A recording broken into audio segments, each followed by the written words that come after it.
Thanks for watching. Don't forget to like, comment, share and subscribe to. میں جلدی جلدی قریب آ رہا ہوں اپنے چوتھا فرق بھی خلق میں اور امر میں، خلق کی مخلوق اور امر کی چوتھا فرق کیا؟ خلق کی مخلوق وہ ہے جو کوشش کر کے بھی غلطی سے نہ بچ سکے.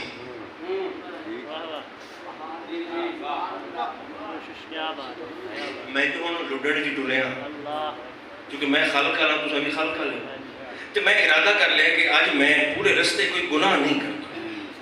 میں اکھیں بھی بند کر لیا، زبان بھی بند کر لی، کان بھی بند کر لیے. خلق والے وہ جو کوشش کر کے بھی غلطی سے نہ بچ سکیں.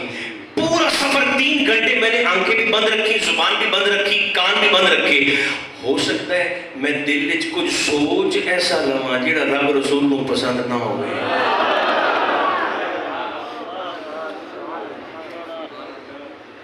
آنکھیں پاک ہیں، کان پاک ہے، زبان پاک ہے، ہو سکتا ہے میرا خیال میلا ہو جائے. خلق والے وہ جو کوشش کر کے بھی غلطی سے نہ بچ سکیں. ادھر دیکھو ممبر کی طرف. امر والے انہیں کہتے ہیں غلطی کوشش کرے پھر بھی ان کے قریب نہ جا سکے.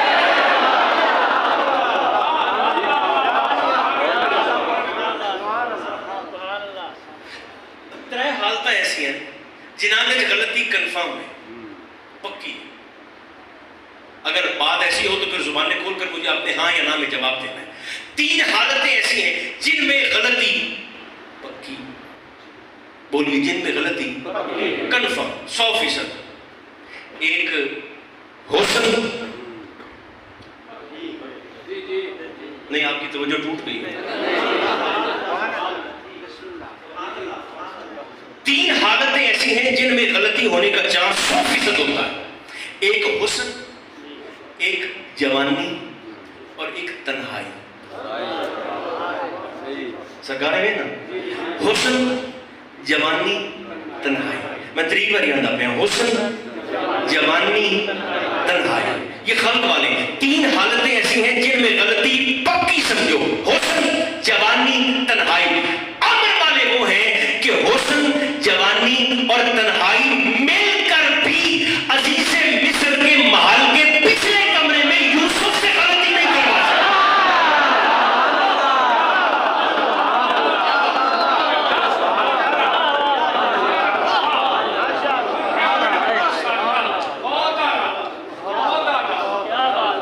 سرکار یوسف فرمانے لگے میرے نیڑے نہ آویں زلیخا سے،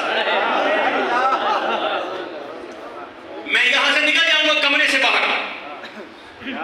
چونکہ ہماری مائیں پہلے بیٹیاں بھی سن رہی ہیں تو محتاط لفظوں کے ساتھ یہ بات آپ تک پہنچانے کی کوشش کرتا ہوں. سرکار یوسف نے فرمایا میرے نزدیک نہ آنا، میں چلا جاؤں گا یہاں سے. زلیخا کہنے لگی کیسے جاؤ گے؟ میں تو پوانو جدرے مارتے آگ تے چابیاں آپ دے کول لئی کھلوتی ہیں، ہر دروازے کو تالا ہے، کیسے جاؤ گے؟ سرکار جیسے آپ بھی مسکرائے. جناب یوسف مسکرا کر فرمانے لگے کہ تو تو بھلیکھا لگتا ہے. وہ لوگ میری حیران قوم جو ایسے کر کے مجھے دیکھے جا رہے ہیں. فرمایا یہیں سے جو تمہیں غلطی لگتی ہے، تم ہو خلق والے، ہم ہیں امر والے. تم چابیوں کے محتاج ہو. میں ارادہ کروں گا تالے ٹوٹتے جائیں گے، دروازے کھلتے جائیں گے.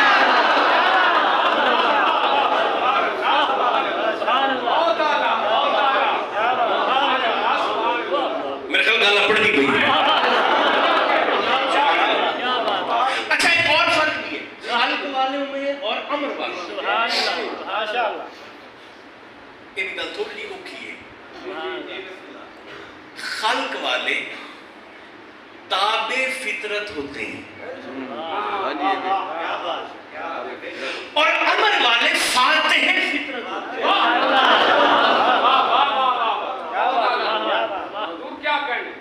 میں عرض کرتا ہوں فطرت کیسا ہے؟ موت تو ڈرنا فطرت ہے. موت سے ڈرنا فطرت ہے. ہر کوئی ڈرتا ہے، سنی بھی ڈرتا ہے، شیعہ بھی ڈرتا ہے، وہابی بھی ڈرتا ہے، دیوبندی بھی ڈرتا ہے، اہل حدیث بھی ڈرتا ہے، امیر بھی ڈرتا ہے، غریب بھی ڈرتا ہے. موت سے ڈرنا فطرت ہے. کھلو جاؤ. آزما لو جڑے چپ کر دے بیٹھے ہو بھی فطرت کی ہے موت ڈر کی ہے آکھو آپ دے سکے پوتروں کہ کاکا میں راتی خواب وچ دیکھا کہ میں تینوں گولی مار دیتی میں جیلے دیکھ رہا ہوں ساتھ ساتھ سگے بیٹے سے کہے باپ میں نے خواب میں دیکھا ہے کہ میں نے تجھے گولی مار دی بیٹا کہے گا بھائی تو کو چاچ کا خواب دیکھنا بلکہ آپ یہ آپ دعا کریں کہ بچہ وہ خواب اپنی ماں کو نہ بتا دے اس نے ماں کو بتا دیا نا تو بس پھر سمجھے کہ آپ کی شامت تو آئی وہ کہے کہ میں سہ چیلنا اس نے جاننی ہے بڑے زیادہ دینے نہ کرنا ہے میں سارے ٹبر کو گولی مار دے دوئی کر لوں گا سر اٹھاؤ ماں پترہ دے کبڑی منا نہیں شودے خال کالے جو ہوئے تابے فطرت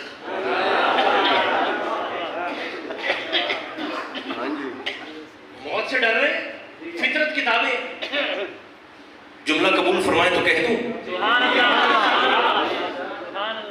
ایک یہ بھی باپ ہے جس نے بیٹے سے کہا کہ میں نے خواب میں دیکھا میں نے تجھے گولی مار دی اور بچہ ایک طوفان بدتمیزی بپا کر دیتا ہے گھر میں مصیبتوں کا پہاڑ ٹوٹ پڑتا ہے پریشانی آ جاتی ہے ایک وہ بھی باپ تھا جس نے اپنے بیٹے سے کہا تھا میں نے خواب میں دیکھا ہے میں تجھے ذبح کر رہا ہوں بیٹے نے کہا جلدی کیجئے امامت رہنا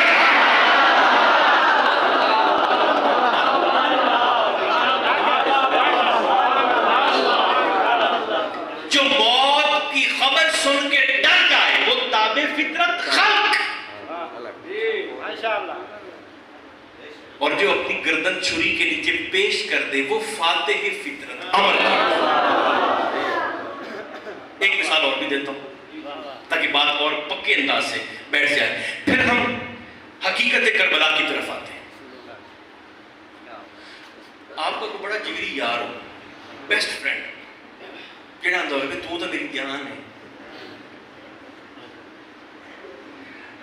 آج ذرا اس جان کو فون کرو اور اس سے کہو کہ یار آج مخبری ہوئی ہے کہ آج راتی نا مخالفہ دشمنہ میرے بستر تے فائرنگ کرنی ہے تو آخر میرا اس نے کیا حکم ہے تو آخر مہربانی کر تو جو میری جان ہے تو آج رات میرے بسترے تے مظاہرہ کروانا کوئی ہے جو آگے پہنچو جو میں سنانا چاہتا ہوں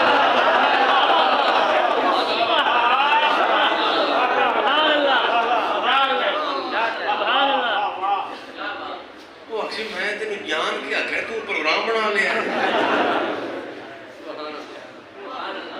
میں گڈی لیا بنا تے تینوں کسی پاسے لے جاتا ہوں یہ بھی تو ہو سکتا ہے نا میں گاڑی لے آتا ہوں تجھے لے جاتا ہوں دونوں بھاگ چلتے وہ دا نمبر ڈیلیٹ نہ کرے اس کا قصور نہیں بیچارہ تابع فطرت ہے خالق ہے موت تو ڈرنا فطرت ہے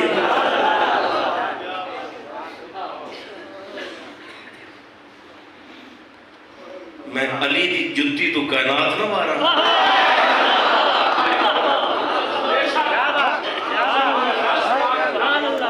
جملہ آپ کے لیے کہنے لگا جو موت کی صرف خبر سن کے ڈر جائے موت کی خبر سن کے فقط خبر سن کے ڈر جائے وہ تابع فطرت اور جو موت کے یقین کے ساتھ نبی کے بستر پہ سو جائے وہ فاتح ہے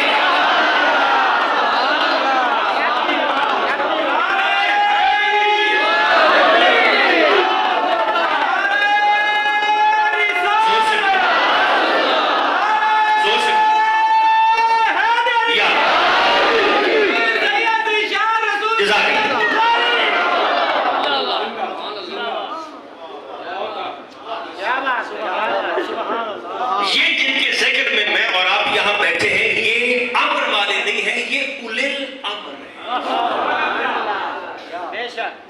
امر کے مالک یہ سمجھنا بڑا ضروری ہے ہمارے نوجوانوں کے لیے خاص طور کہ کربلا ہوا کیوں 11 ہجری میں ہمارے نبی کا وصال ہوا اور 61 ہجری میں واقعہ کربلا ہوا کتنا سفر ہے بولیے 50 سال یہ 50 سال دا لاوا جو میدان کربلا میں پھٹا